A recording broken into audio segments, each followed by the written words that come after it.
So, hey, what's up, guys? What's going on? Are you guys still doubtful about buying this monitor or not? So, I'll be sharing my 6 months of experience and also telling you all the points which will clear your doubt for all. And believe me, till the end, you will be able to make the decision if you should buy this monitor or not. So, this side Shubham here. You're watching Unzip Tech. Let's get started.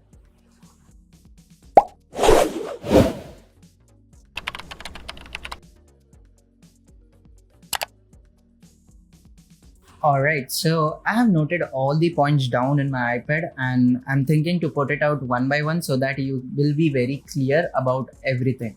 So first thing, it comes with a 24 inches display as you can see over here, and it fulfills my need, and it is 1920 into 1080p resolution. Then comes the aspect ratio. So the aspect ratio that we have is 16:9, and here you get a good viewing angle, like if you are using this monitor for purpose where you have a big team to work with. So it has 178 degrees support, so anyone who is sitting at the max corner of this will still be able to see the monitor very clearly. As we are talking about the clarity, I'll also like to mention that it has a matte finish over here, so it does not reflect yourself in the screen. So that is a good advantage of this, right? As you can see, I have so many of lights over here. So if it has a glossy finish, it would have started reflecting my face itself in the monitor screen. And that does not feel good, right? As you guys might have already used the previous monitors that used to come with the glossy screen. So this is the advantage of this monitor. It has the matte screen. As we are talking about the screen, I would like to also mention that it is the IPS panel.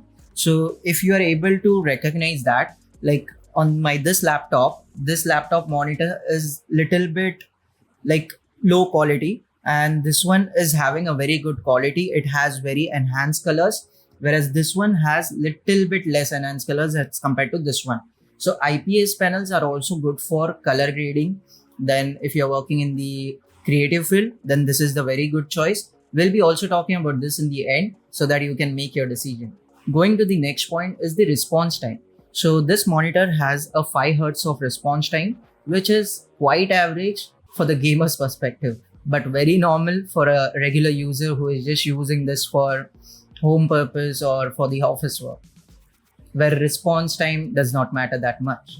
With 5ms response, it also supports 75 hertz. So this display is 75 hertz, and if you have a look at my monitor, this one, like the laptop screen, so in this I have 144 hertz, whereas in this one I have 75 hertz. So while gaming, it is little bit less, but due to the size that it has, it gives a very good gaming experience. So I usually like to play game on this, whereas I would be able to get 144 fps at max on this screen as well.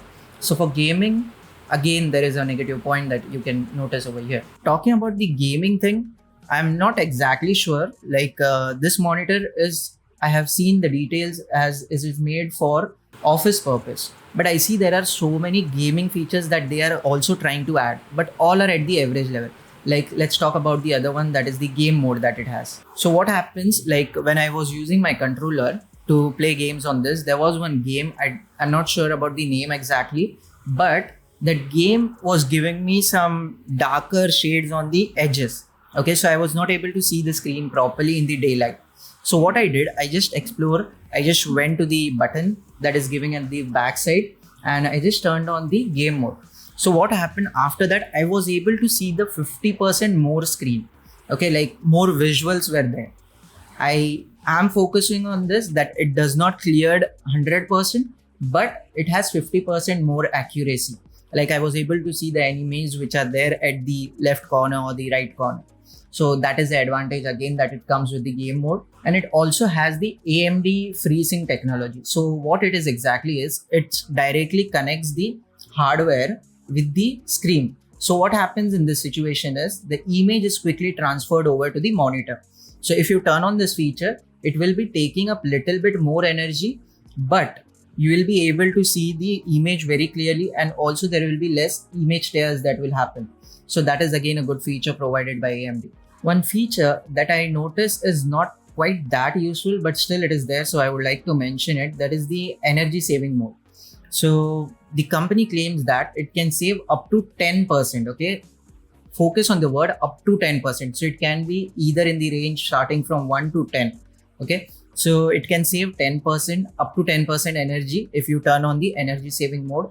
But I don't think that is that much useful because usually we use the monitors directly plugged into the switchboard, right? So that is not that much profitable.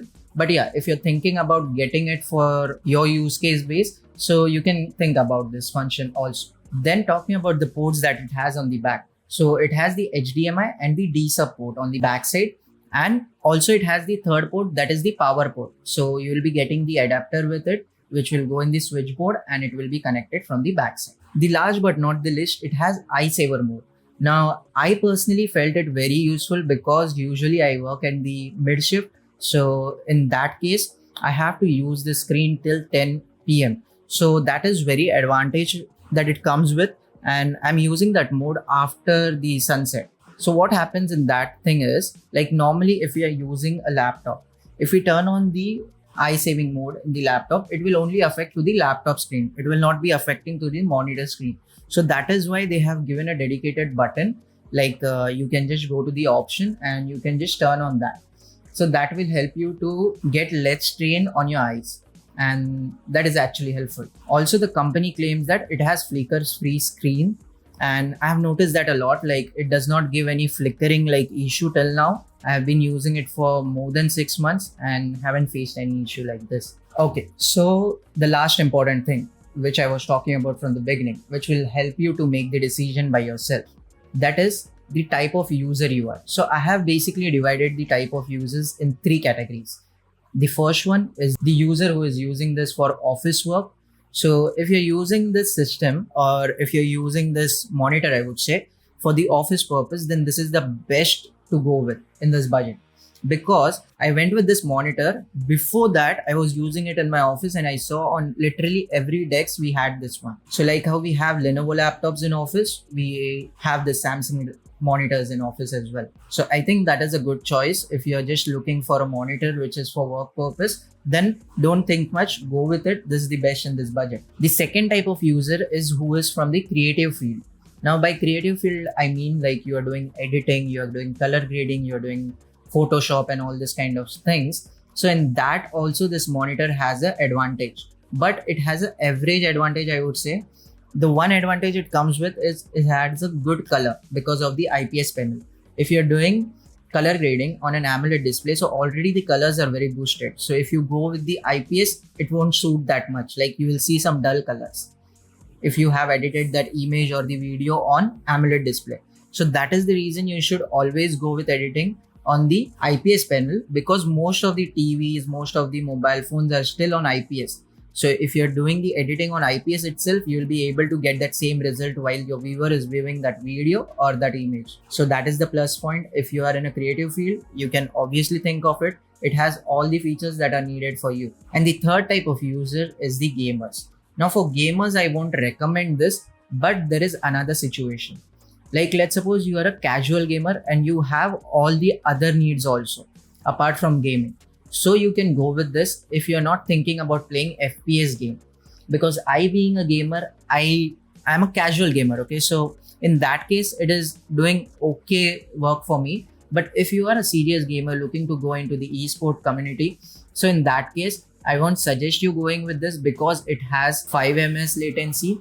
So if you have 1 ms, that is way better. Like you'll be able to see everything very quickly. You'll be able to connect the shots very quickly. Also, it is locked on the 75 hertz. So you'll not be able to get more FPS than that, even if your laptop support. So when I'm playing Valorant like FPS games, my laptop, that is ROG G15, it supports 160 plus FPS in some cases. So this monitor is not able to handle that much. So I have to lock it to 75 so that I can only see 75 FPS. And that is a kind of negative point for a pro gamer, right? So for gaming, I would really suggest you to go and look for a gaming monitor instead of going with this particular monitor. And as I said, like for creator and for work purpose, this is the best choice that you can have. So we have spoken about all the details, like whom this specific monitor is for and what all the specs are.